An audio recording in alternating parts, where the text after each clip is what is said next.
Bonjour, je m'appelle Julie Larouche, je suis journaliste à Radio-Canada et c'est un grand bonheur d'être avec vous cet après-midi. Bienvenue à ceux qui sont ici à l'espace Côté Court, bienvenue à ceux également qui nous écoutent en ligne sur la page Facebook du Salon du Livre.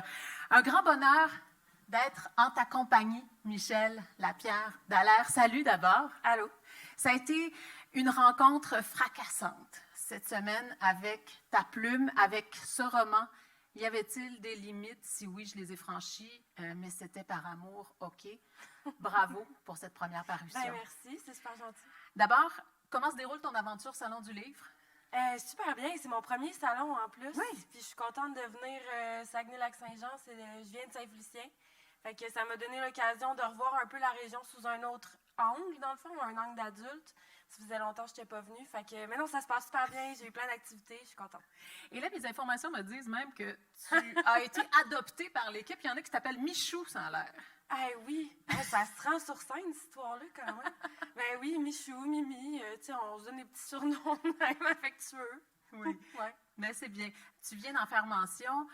Tu es née au Lac-Saint-Jean. Est-ce que tu y as habité longtemps? Non, en tant que tel, on n'a pas habité là longtemps, mais on est revenu très souvent parce qu'on a une grande partie de la famille qui est encore ici. Puis on avait, dans le fond, du côté de ma mère, on avait un chalet en haut de la Dorée vers la branche ouest.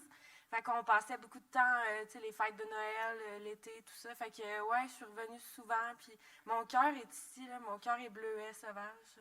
On aime ça. Ouais. Alors, on va revenir à ce roman, je le disais, qui vraiment, qui m'a soufflé, qui m'a habité pendant toute la semaine, Michel. Et j'aimerais que l'on revienne sur le processus de création. Quand et dans quel contexte as-tu fait le grand saut? Bien, en fait, moi, j'ai écrit bien des affaires avant ça. Ça dort dans des ordinateurs cachés dans des garages quelque part. Puis, comme ça, il y a quelques éléments que j'avais déjà présentés, mais ça n'a jamais pogné, dans le fond. Puis, ce livre-là, je l'ai écrit en 1 mois et demi, 2 mois, toute seule chez moi. C'était comme un confinement forcé. J'étais en congé de maladie. Fait que j'étais toute seule chez nous, puis j'avais l'impression qu'il fallait que je sorte des affaires. Puis l'écriture, ça a toujours été une bonne façon pour moi de canaliser mes émotions. Puis tout ça, fait que j'ai écrit ça, en fait, pour moi-même. Je savais pas que j'avais fait un livre.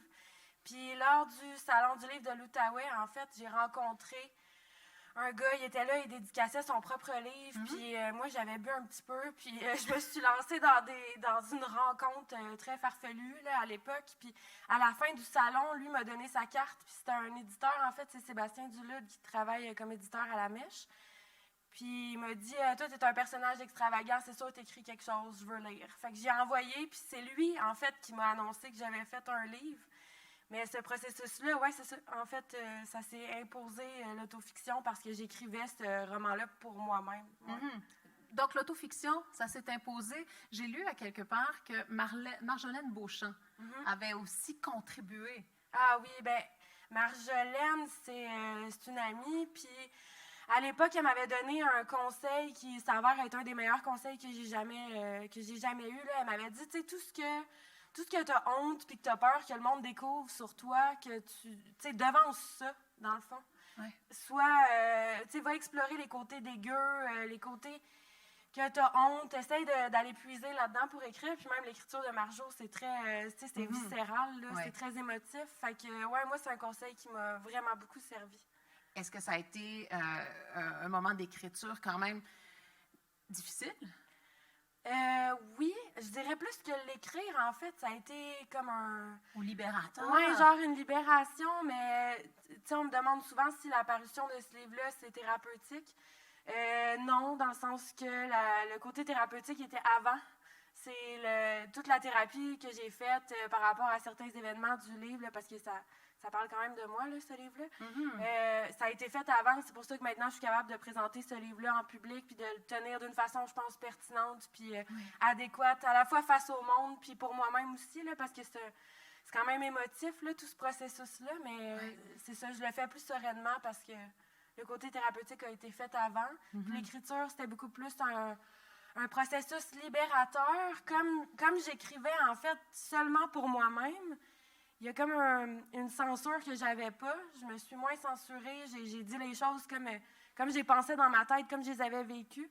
Puis cette absence-là de regard que je savais, dans le fond, je savais pas que quelqu'un allait le lire, là. Fait que quand on écrit en pensant aux personnes qui vont lire, on n'écrit pas de la même façon. En tout cas, moi, j'écris pas de la même façon. Puis là, ben, je pense qu'il y a une authenticité là-dedans due à ça. Ouais. Oui, mais un style très maîtrisé aussi. Donc, l'écriture t'accompagne depuis longtemps, tu le disais. Oui. Moi, je dis tout le temps, là, c'était mon plus grand rêve, c'était mon seul. Mais d'écrire un livre, là, je pense depuis que j'ai 4 ans, je dis ça. J'ai retrouvé des bricolages de primaire, secondaire, là, puis là, j'écrivais ça, là, que je voulais être autrice, puis écrivaine, puis que je voulais publier des livres. Fait que ça fait longtemps là, que je me pratique à essayer de faire quelque chose de potable. Puis là, ben, je pense que j'ai réussi. Ouais. Oui, on parlait du genre, l'autofiction.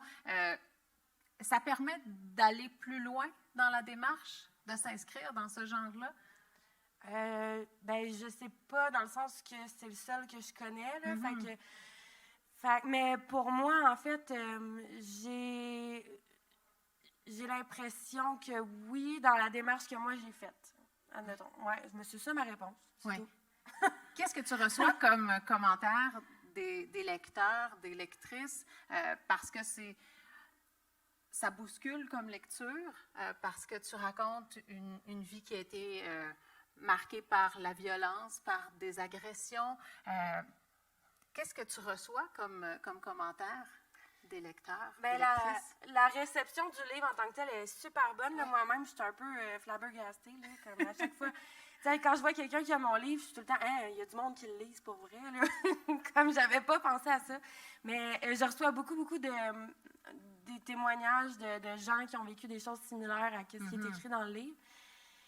Puis, comme je parlais dans ta précédente question, dans le fond, parce que je suis détachée, puis le processus thérapeutique qui a été fait avant, puis tout ça, puis il y a bien des choses qui sont guéries, je pense que je peux recevoir ces témoignages-là, puis être une écoute pertinente pour ces témoignages-là. Mais je réponds à tous les témoignages, toutes les lettres, tous les écrits, mais je le fais quand je sens que je suis bien avec moi-même, tu sais, dans un bon espace mental pour le faire. J'essaie de me respecter quand même là-dedans.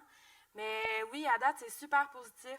Puis j'ai des belles critiques. Là. Ça vient de paraître justement, mais dans l'aide québécoise, il y a une belle critique sur mon livre. Fait que la réception est super bonne. Oui, à un moment où on parle beaucoup de faire œuvre utile, je pense que ce genre d'œuvre-là peut faire la différence aussi. Parce que c'est une prise de parole qui est hyper forte. Oui, puis ça, c'est super gentil, merci. Ça s'inscrit aussi dans le mouvement MeToo, tout ça, les listes de dénonciation, tout ça. Puis, en fait, je sais pas si c'était dans l'air du temps ou c'est la société qui a évolué de sorte que la parole se libère dans différentes sphères. Moi, c'est comme un addon, en fait, que j'ai eu envie de me libérer puis d'écrire cette histoire-là en même temps que le mouvement MeToo est né puis tout ça. Mais clairement, le geste que c'est les personnes qui s'identifient comme femmes, surtout là, je fais une généralité, mais qui ont fait des dénonciations, ça donne le courage aussi de partager mes témoignages à moi. Puis ma façon de le faire, moi, c'est par l'art. Fait que je fais de l'art visuel aussi, mais par l'écriture, c'est ma façon de prendre la parole. Oui, parce qu'il y a un passage, entre autres, où il y a une succession de dénonciations, la fois où. Ça, il faut replonger dans nos souvenirs où ils sont encore gravés, là. Très présents. Oui, je pense que la résilience nous permet de faire notre vie malgré tout ça, mais ça reste que tous ces événements-là marquent une personne dans son cheminement puis dans comment elle va envisager le reste de son existence. Fait que, Tes plus grandes influences littéraires? Je dirais Nelly Arcan, c'est sûr. Marjo, on en a parlé. Moi, je suis une fan de Marjo depuis que j'ai 14-15 ans. Là. On a une petite différence d'âge, fait que je la voyais en spectacle. J'étais bien admirative. Marguerite Duras, Annie Ernaux, Virginie Despentes. Ouais, j'ai une grande liste d'autrices, en fait, que je lis fréquemment, que je relis, puis qui m'inspirent beaucoup. Donc, relire, c'est important aussi? Ouais. Puis même mon découvrir livre, une œuvre, la déposer et y revenir. Oui. Même mon livre à moi, je le relis souvent. Ah. Oui. Je sais pas pourquoi. C'est tout le monde qui fait ça, là? J'ai-tu l'air folle? Je sais pas. Mais moi, je relis souvent mon livre, tu sais, je relis souvent des passages, tout ça. Puis là, c'est vraiment un processus personnel, mais je trouve que c'est super beau de voir la Michelle qui n'est pas la même qu'aujourd'hui. Tu sais, pendant le processus de réécriture, de révision, tout ça, souvent, mon éditeur, il me renvoyait mon manuscrit, puis l'histoire en tant que telle n'a pratiquement pas été touchée.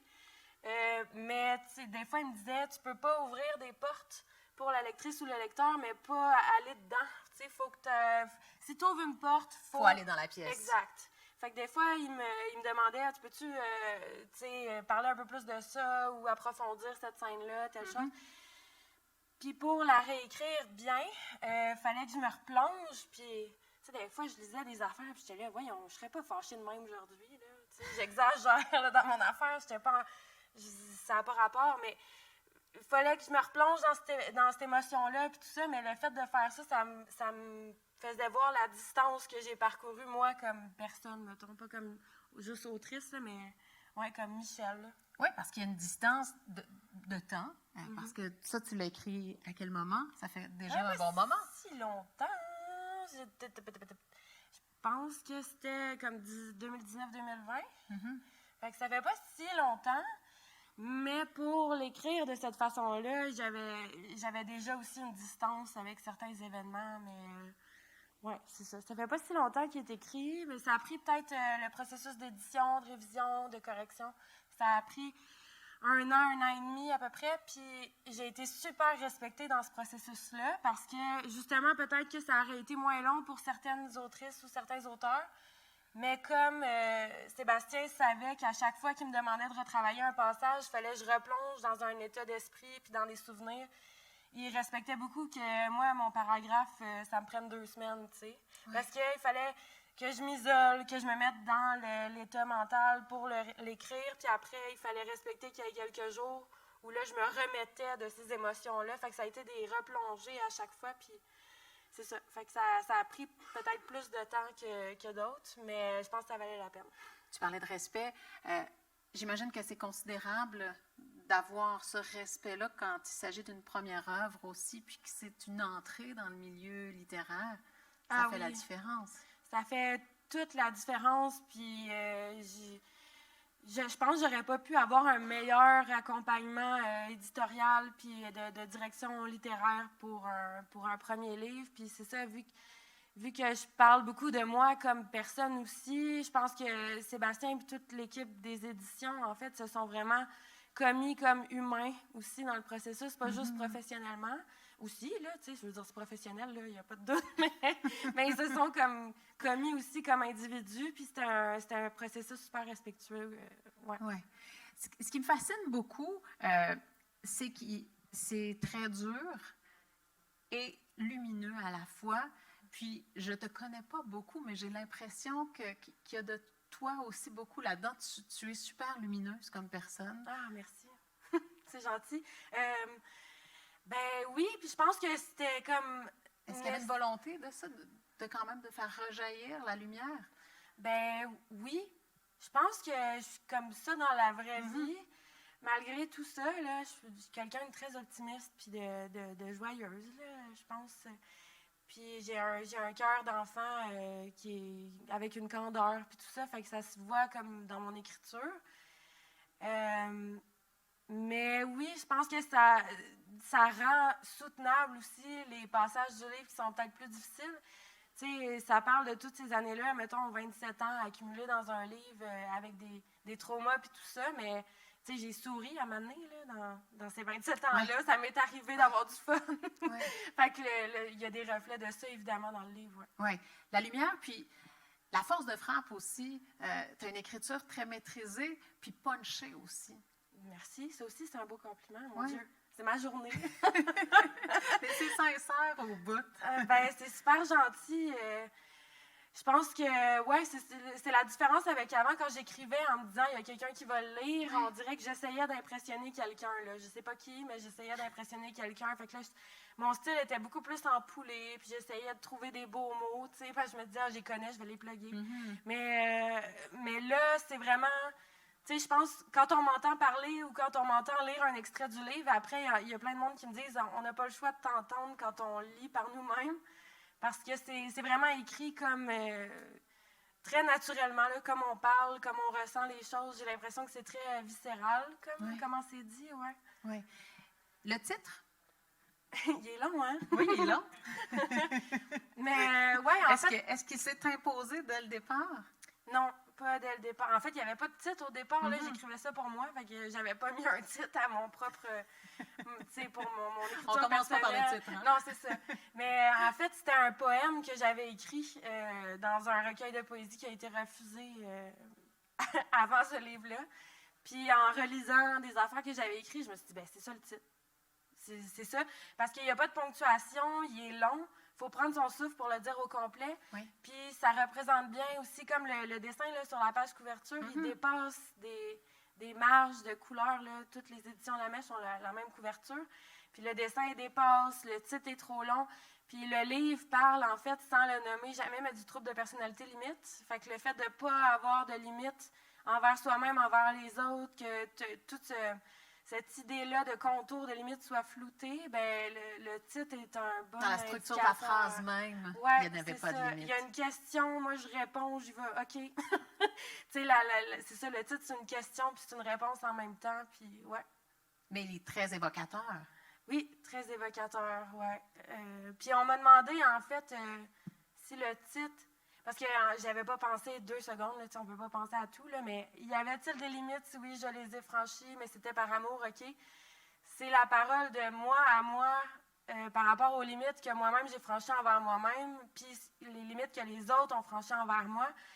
Mais ça aurait pu être interprété comme la parole de quelqu'un qui, tu sais, dans la violence conjugale, là, je pense à ça. C'est pas du tout dans cette optique-là, le titre. C'est vraiment les limites que moi-même j'ai franchies pour moi, puis que les autres ont franchi envers moi, ouais. Tu viens d'en faire mention, les illustrations, celles de la page couverture, mais elles ponctuent aussi le livre. Est-ce que ça a été un travail de collaboration? Comment ça s'est dessiné?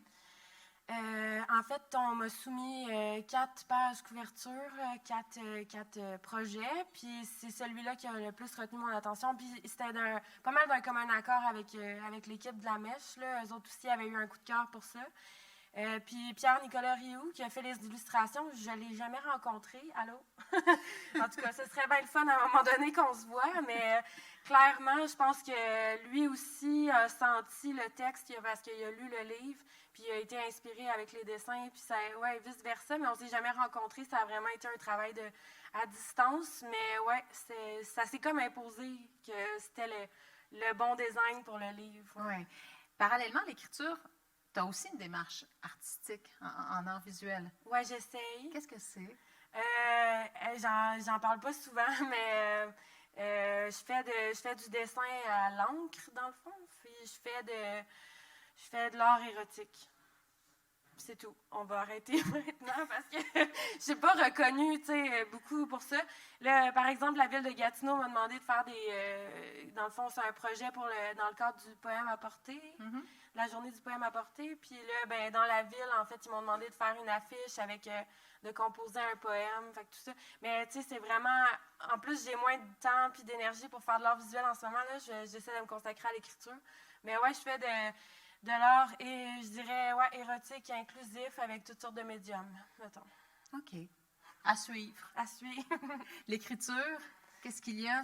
Évidemment que le lancement, la promotion, l'accompagnement, Salon du livre, ça prend beaucoup de temps, mais j'imagine qu'il y a des projets d'écriture qui sont déjà en marche.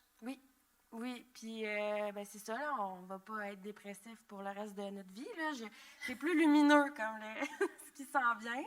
Mais oui, en ce moment, j'ai la chance, parce que ma famille me soutient quand même, j'ai la chance de pouvoir écrire à temps plein. Puis ça me rend super heureuse. Fait que voilà, c'est tout ce que je vais dire là-dessus. Qu'est-ce que ça veut dire écrire à temps plein? Est-ce qu'il y a une routine très claire? Comment tu fonctionnes là-dedans? Moi, je fonctionne très mal. Je suis assez chaotique là, dans la vie. Fait que, puis j'écris avec mes émotions. Je sais qu'il y a des gens, tu sais, l'invitée qui était juste avant moi, elle, tu sais, avec des plans et tout ça. Moi, pas en tout. Là. J'écris avec de la musique triste. Là, s'il pleut dehors, là, c'est le moment, là. J'écris, tu sais, je vais avoir de la peine. Fait que là, je vais écrire avec ça. J'écris vraiment en fonction tu sais, beaucoup avec mes émotions. Fait que j'ai pas vraiment d'horaire, j'ai pas de plan. Pas en tout. J'y vais à l'instinct. Et qu'est-ce que tu as dit l'instinct en ce moment? Ben, Est-ce que ça avance bien? oui, ça avance bien. Ça avance bien. J'écris comme, mettons, toutes les semaines. J'écris surtout le soir. J'écris avec de la musique, moi aussi. J'écris en pleurant. C'est ça. Pourquoi en pleurant?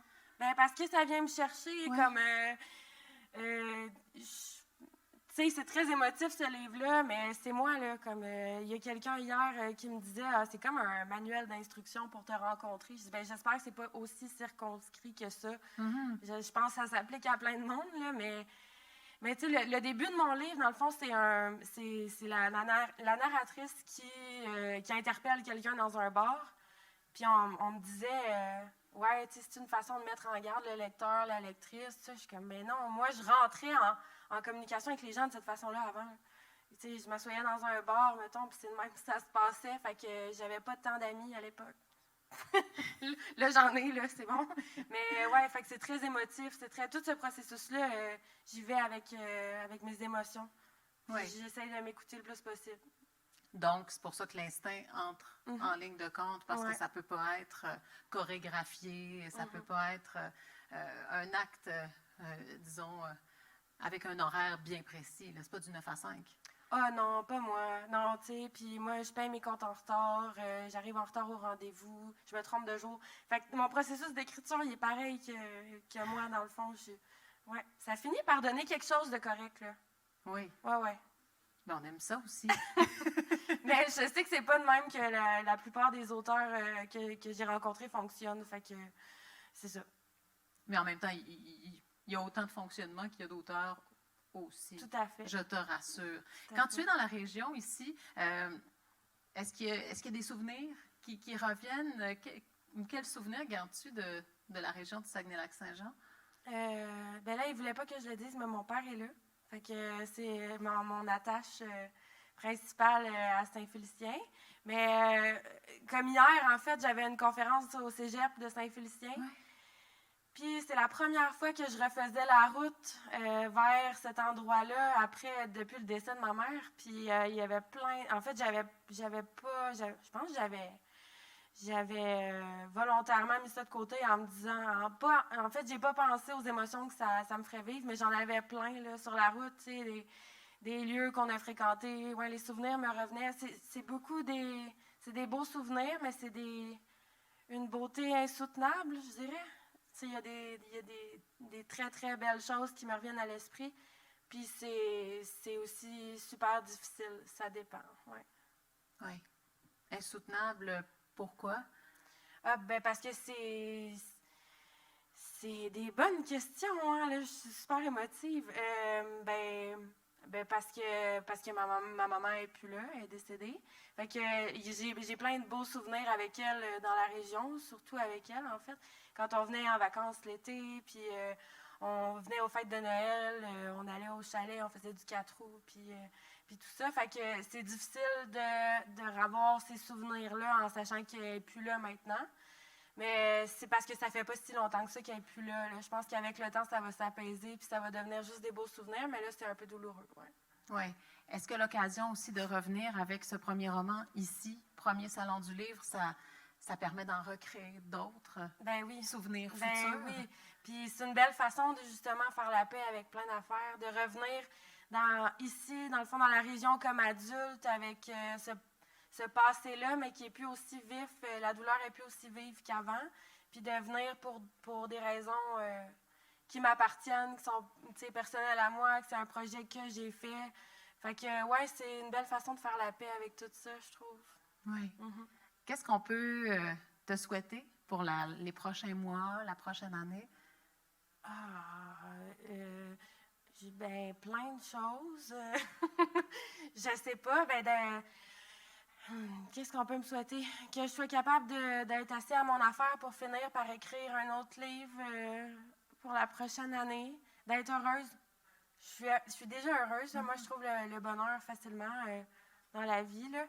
Mais oui, d'être bien, puis de continuer à être en accord, puis en équilibre avec moi-même, puis mes objectifs, là, je pense. On souhaite tout ça, non? Vraiment. Oui. Est-ce que la dernière année et demie a été particulière comme elle l'a été pour tout le monde, évidemment avec la pandémie pour toi? Oui, De ne pas pouvoir accompagner aussi? Ben, c'est pour ça, en fait, au départ, c'était censé sortir en mars 2021. Puis on en a profité, dans le fond, en sachant... Sébastien était super conciliant avec ça. Il m'a dit, tu sais, c'est ton premier livre, là, il faudrait attendre que tu aies au moins l'occasion d'être en public, puis de faire des lancements, puis tout ça, que ce soit pas juste avec Internet. Fait qu'on a repoussé la date de sortie du livre, puis ça nous a permis de faire, tu sais, quelques modifications, tout ça, mais depuis que c'est sorti le 5 août, puis ça va super bien. Comme là, c'est la 4e réimpression. Là, déjà, ça fait comme un mois et demi. Là, je sais même pas on est quel jour. Mais ouais, ça fait pas si longtemps. Fait que ça marche bien. Puis là, jusqu'à présent, j'ai la chance que les mesures sanitaires soient assouplies pour pouvoir faire la promotion. Ouais. Oui, ça fait la différence quand même. Oui. Accompagner un livre virtuellement, c'est un peu plate. Oui, bien s'il fallait vraiment, là, je le ferais, là, mais, mais c'est mieux d'être là. Mais ce vrai contact-là que tu as, par exemple, cette semaine, les séances de dédicace, ça doit être très riche aussi. C'est riche, mais je n'étais pas bien populaire cette semaine. Moi, je suis plus populaire quand mettons, je fais un événement comme ça ou une lecture. J'avais une lecture samedi passé au Rialto à Montréal. Là, après ça, les gens qui ont assisté à l'événement, ils viennent me voir. C'est surtout dans ce cadre-là que je rencontre les lecteurs, les lectrices, puis que je peux faire des dédicaces. Ouais. Tu viens de faire mention de lecture. Est-ce qu'on pourrait t'entendre? Ben oui, certain. Un extrait? J'aimerais vraiment ça. Soit tu prends le mien, ou un des deux qui sont... On ne va pas défaire le décor. Veux-tu prendre le mien? Ah, bien sûr. Moi, je suis là, je défais le décor. OK. Qu'est-ce que je pourrais bien vous lire? Je pense que je vais faire du pouce sur qu'est-ce que tu disais tantôt sur le bout où j'énumère les limites. Oui. Puis je vais lire cet extrait-là. Je suis d'accord. Le beau-père, quand j'ai esquissé un geste de recul devant lui à 4 ans. Les fois où j'ai dit « mais, ben là, non, ça me tente pas. Arrête, pas comme ça. Juste une fois, OK? » Les fois où je n'ai rien dit, où je n'ai rien fait. Tous ces hommes de 40 ans, de 50 ans quand j'en avais 14. Quand j'ai dit « je suis pas prête, écoute, t'es vraiment beau, c'est pas le problème, là, c'est juste que ça me tente pas, j'ai envie d'aller chez nous. » Quand j'ai repoussé doucement avec la main ou détourné la tête. Le gars avec qui je dormais tous les soirs qui prétend ne pas m'avoir entendu quand j'ai dit « viens pas dans moi ». L'autre gars avec qui je dormais tous les soirs, à qui j'ai demandé en vain « pas dans le cul, j'ai mal ». La date Tinder à qui j'expliquais pour la énième fois que je ne coucherais pas avec lui le premier soir et qui m'a répondu que j'étais une agace. La fois où je me suis reculée pour ne pas devoir embrasser mon nouveau chum devant tout le monde à la récréation en 4e année. La fois où j'ai laissé tomber une assiette, une coupe de vin, mon cœur, parce que le gars me disait que je n'avais aucune raison d'être triste, que c'était bien la seule issue pour ma mère, le suicide. Elle avait tellement de problèmes. La fois où j'ai sursauté, les fois où j'ai eu peur, toutes les fois où j'étais saoule, trop saoule, toutes les fois où j'étais high, trop high, quand j'ai été obligée de les remercier pour un dépannage, un service, une place où coucher, un compliment, un détour en char, un lift au dépanneur, une job, une demande de subvention. Les moments où j'ai serré mes bras, serré mes cuisses, serré mes lèvres, serré mes poings, serré mes coudes, serré mes dents. Les fois où je disais les bons mots, non, doucement, plus doucement, pas comme ça me tente pas. Les fois où on ne me laissait pas partir, quand j'ai décidé de quitter l'homme qui voulait juste une dernière fois me fendre en deux. Mon corps qui prenait trop ses aises, la distance que j'ai cherchée entre mon corps et celui des autres sans jamais la trouver. Le recul, le pas en arrière, un frisson glacé le long de ma colonne jusque dans mes doigts crochés de répulsion. La crispation de mes molécules jusqu'au fin fond du ventre, le dégoût de moi toujours et jamais de l'autre. À 15 ans, quand je me suis fait pisser dessus, étendue dans un fossé après avoir bu 2 Smirnoff Ice, ma fête de 11 ans, celle de mes 12 ans, celle de mes 13 ans, toutes mes fêtes, arrête. La main de l'homme en veston posée au-dessus de mes fesses, la sueur, Les fois où j'ai détourné mes yeux, mes hanches, mes idées, ma face, arrête, arrête. Quand ma mère voulait me montrer comment on suce en vrai avec un vrai homme, une vraie queue dans notre vrai salon, arrête, arrête. Toutes ces fois-là, j'essayais d'en mettre des limites.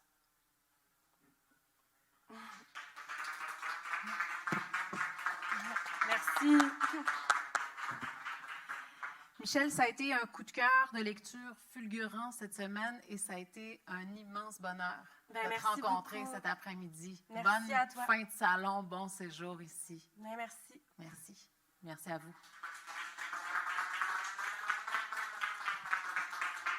Ouh.